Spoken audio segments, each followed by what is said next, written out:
Temmuz 2009'da Urumçi'de yaşanan katliamın 14. yıl dönümünde dünya çapındaki çeşitli anma etkinlikleri düzenlendi.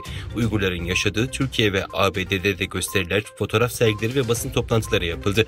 Uluslararası Doğu Türkistan Sivil Toplum Kuruluşları Birliği üyelerinden oluşan grup, Çin'in Urumçi kentinde yapılan katliamı Sarıyer'de bulunan Çin'in Başkonsolosluğu karşısında protesto etti.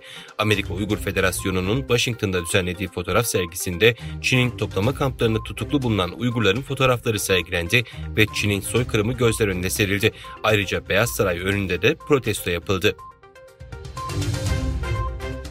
Dün 5 Temmuz 2023 tarihinde Türkiye'de yaşayan ve aileleri Çin toplama kamplarında tutulan mağdur yakınları ve avukatları Birleşmiş Milletler Keyfi Gözaltı Çalışma Grubu'na yaptıkları başvurulardan çıkan kararın uygulanmasını talep etmek için Çin Büyükelçiliğine geldi.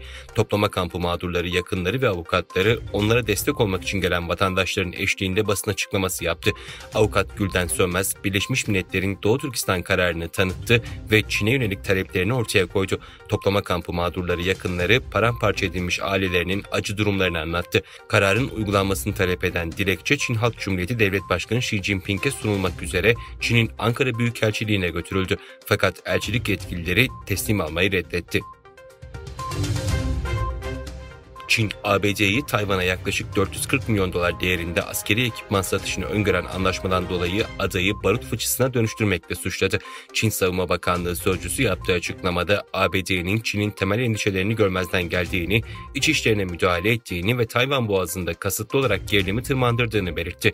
ABD yönetimi 30 Haziran'da Çin'le egemenlik ihtilafı içindeki Tayvan'a yaklaşık 440 milyon dolar tutarında mühimmat ve lojistik destek sağlayacağını bildirmişti. Çin yönetimi Rusya'nın Pasifik filosuna ait 2 savaş gemisine ev sahipliği yapıyor. Şangay'da demirleyen Rus savaş gemilerinin Çin'le ortak tatbikat yapması bekleniyor. Çin Devlet Televizyonu'nun bildirdiğine göre 2 savaş gemisi 5 Haziran'da Şangay'ın finans merkezindeki limanda demirledi. Fransız dilinin ve etkisinin eski Kuzey Afrika kolonisi Cezayir'de düşüşte olduğuna dair son işarette yetkililerin Eylül ayında yeni akademik yıldan başlayarak Cezayir üniversitelerinde Fransızcayı İngilizce ile değiştirmeye hazırlandıkları bildiriliyor.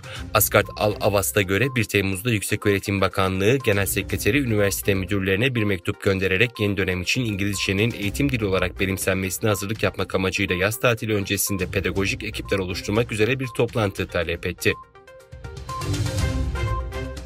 Hong Kong polisi haklarında tutuklama kararı verilen yurt dışındaki çeşitli ülkelere sığınmış aktivistleri destekledikleri suçlamasıyla 4 kişiyi gözaltına aldı.